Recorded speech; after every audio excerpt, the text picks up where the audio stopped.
День обычный, ВКонтакте сообщений личных, как всегда за 50, и это отлично. Я не парюсь, всем всегда отвечаю. Словам рад, что мой рап нормально качает.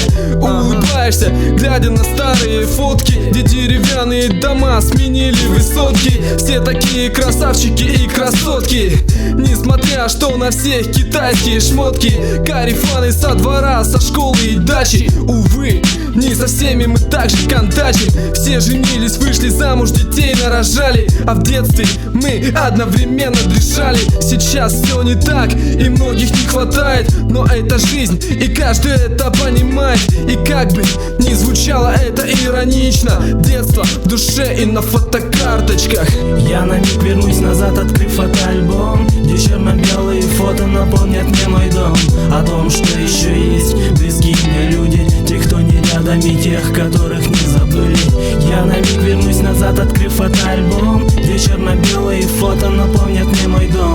О том, что еще есть близкие мне люди, те, кто не рядом, и тех, которых не забыли. А как все начиналось? Среди лепетов детских глаза сияли у всех от радости в кругу близких. И мать, и отец, и вся родня делили счастье день ото дня. Я и мои сестры и братья бок о бок были вместе, но всего лишь в детстве. Я думал, это навсегда, но заблуждался.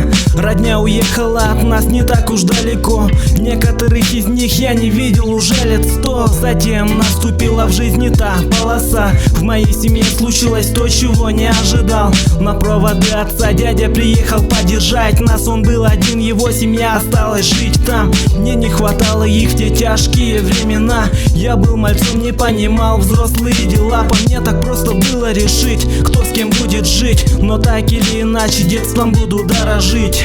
Я на миг вернусь назад, открыв фотоальбом, где черно-белые фото наполнят мне мой дом.